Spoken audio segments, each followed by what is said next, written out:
Mine was a big magnolia. My grandmother's a rose. My mother's a lily. And my sister's a bright purple violet. Violet had dipped hers in silver glitter, and the sunshine always caught it, sometimes blinding me for a moment. Then Gran, my mother, and I were on the beach. My mother, Lily, who had wanted to be a dancer, was entertaining us with some choreography from an old ballet class. Her bathing suit was red with white polka dots, and she danced along the sand, leaping and turning with amazing grace. Gran and I applauded and hooted loudly as she pirouetted across the hard-packed, nickel-colored sand of the beach. Gran and I were on a blanket, eating one of her famous baguette sandwiches, something with ham and butter and little Cornichon pickles. Gran was telling me how to pronounce jambon au beurre, the French name for a ham and butter sandwich. The sound of my alarm was now so intense I could not ignore it again. With a longing for that exact sandwich, I rubbed my eyes and stretched my stiff, sore body.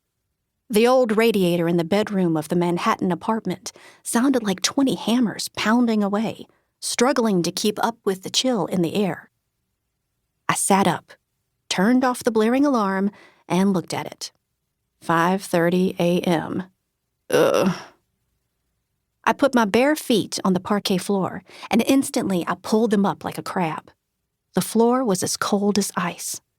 A glance out the window confirmed what I suspected. It was snowing again. In April, the same month that it had been in my dream.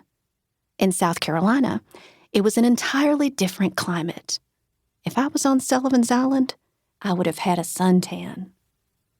I groaned and searched my pale-skinned legs through the tangle of sheets from my socks, which I had kicked off in my sleep. I slowly padded my way to the bathroom, hoping not to slip or wake up my roommate, Jim.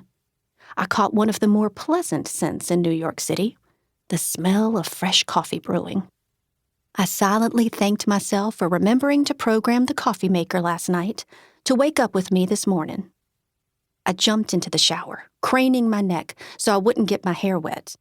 I couldn't go outside into the tundra with wet hair and risk getting sick, and I didn't have time to dry it. I couldn't be late for work. For the past 2 years, I had been working as a tournant, basically a floating or relief chef who helps out wherever needed, at Bar JP, one of New York City's most popular restaurants. I was currently the only female cook on the line, and that alone was a huge accomplishment. However, now there was an opportunity to move up to a sous chef position. I wanted that promotion because it would help me achieve my next big goal, which was to work at the company's flagship restaurant, Jean Paul's. I'd never be considered for a position in that prestigious kitchen unless I rose through the ranks at Bar JP, and not until the head chef, Jamie, deemed me ready. Wishing I could linger under the warm spray of the shower, I turned off the water and toweled off my copper-red hair. It felt good to let the cool air hit my warm skin, but I could feel how puffy my sea glass green eyes were, and no doubt they were ringed with dark purple. My eyes are the same rare color as my grandmother's. Gran is the original Martha Stewart, and my personal champion. Looking into my own eyes, knowing they looked so much like Gran's, sometimes gave me strength to get through whatever I was struggling with.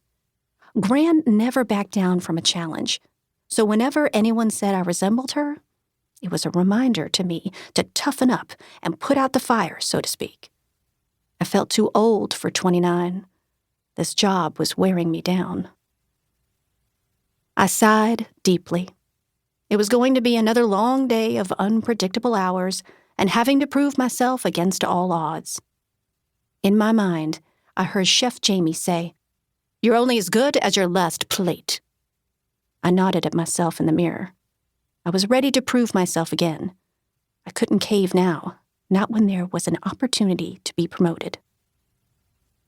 Sometimes, all this seemed futile. Why did I want to work at a Michelin star-rated French restaurant in New York City where I made a laughable minimum wage of $12 an hour?